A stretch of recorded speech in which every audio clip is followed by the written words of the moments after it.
यहाँ पे बहुत सुंदर बात भक्ति विनोद ठाकुर बोलते हैं, जननी जठरे छिलम जोखोन।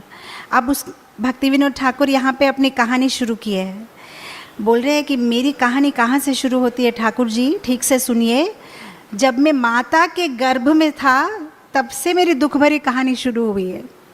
दुख अभी से नहीं शुरू हुआ, दुख तभी से शुरू हुआ। क्यों तभी से दुख क्यों है? आपको पता है माता के गर्भ में जब शिशु होता है उसे कितनी तकलीफ़ मिलती है। बाहर के भौतिक लोगों को पता नहीं है, वो सोचते हैं कि माता के गर्भ में शिशु आनंद करता है, लेकिन ये सच नहीं है। माता के गर्भ में शिशु बहुत सफ़र करता है। कभी कभी रियल एस्टेट वाले जब कोई अपार्टमेंट सेल करते हैं ना, तो वो बोलते हैं कि हमारा अपार्टमेंट ले लो, एकदम माता के गर्भ जैसा कंफर्टेबल है। लेकिन ऐसा एडवर्टाइजमेंट के बाद तो भक्तों लोग तो बिल्कुल नहीं लेंगे वो अपार्टमेंट, क्योंकि उनको तो पता है कि माता के गर्भ में तो बहुत प्रॉब्लम है। अगर आप श्रीमद् भागवतम का 3रा स्कंद में 31 चैप्टर पढ़ो, कपिल मुनि उधर बताते हैं कि माता के गर्भ में क्या होता है। आप में से कितने लोगों ने पढ़ा है? 3rd कैंटो पढ़ा है, उसमें 31 चैप्टर पढ़ा है। पढ़ने से आपका रोंगटे खड़े हो जाएगा, इतना डर लगेगा।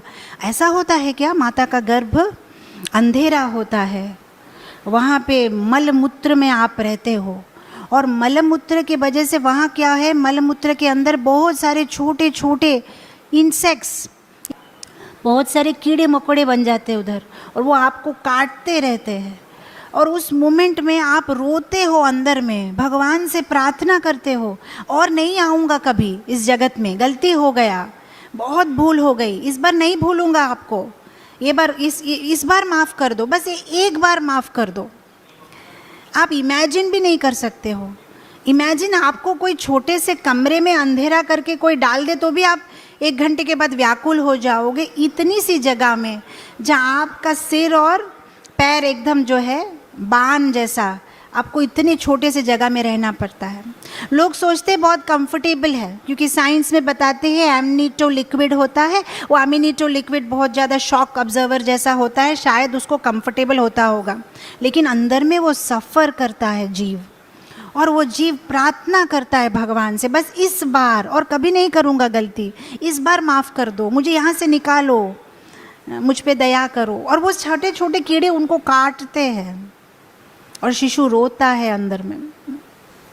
यहाँ पे बोल रहे जननी जठ, ये बात ज़रूर सच होगी, क्योंकि हर एक वैष्णवाचार्य, हर एक भक्त, हर एक संप्रदाय में माता के गर्भ के बारे में यही बोला गया है। सबको डर लगता है माता के गर्भ में, नहीं और एक बार गर्भ में प्रवेश नहीं करना है, और एक बार किसी माता के गर्भ में प्रवेश नहीं करना है।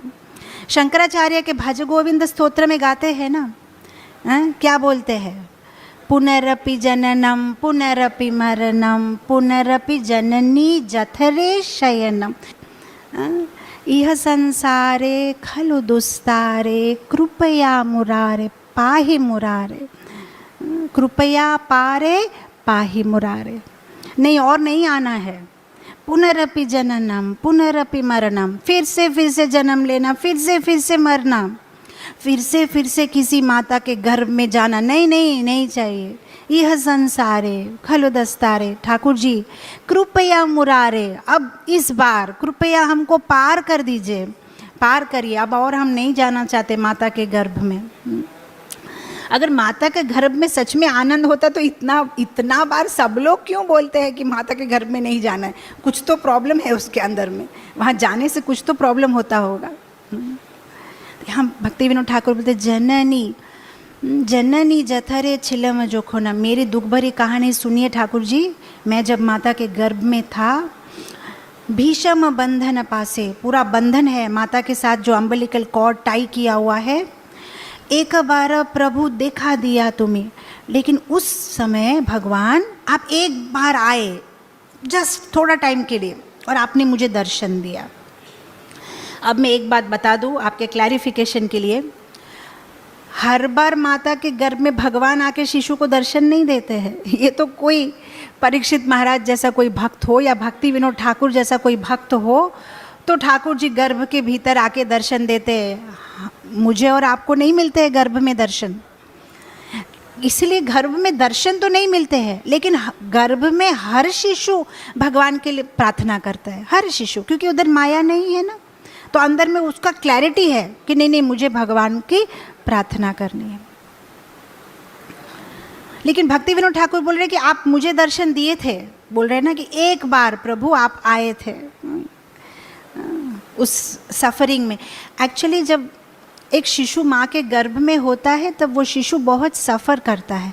इसीलिए पुराने ज़माने में, मैं बोलूँगी ये वर्ड, पुराने ज़माने में, अब तो कोई नहीं फॉलो करता है, कि गर्भवती स्त्री जो होती थी वो हमेशा भगवान का नाम, गर्भवती स्त्री को क्यों बोलते थे कुछ काम नहीं करना, उसको बोलते थे तुम बैठो भगवान का नाम लो, भागवत सुनो, भगवत गीता सुनो। क्यों क्यों सुनना चाहिए भागवत भगवत गीता? क्योंकि अंदर में जो शिशु है वो रो रहा है, वो सफ़र हो रहा है। कम से कम अब जब आप भगवान का नाम लेते हो, वो शिशु सुनता है नाम, तो उसको शांति मिलती है, उसको जो व्यथा हो रही है ना उससे उसको शांति मिलती है। लेकिन आजकल की माताएं अपने पति को क्या बोलती है, आइनॉक्स लेके जाओ, माइंड थोड़ा चेंज हो जाएगा, रिफ़्रेश हो जाएंगे, वहाँ पे फाइटिंग देखेंगे, मूवी देखेंगे, अंदर में जीव रो रहा है, खट्टा खा लेते हैं, ये खा लेते हैं, जो भी है वो कितना तकलीफ होता है उस शिशु को।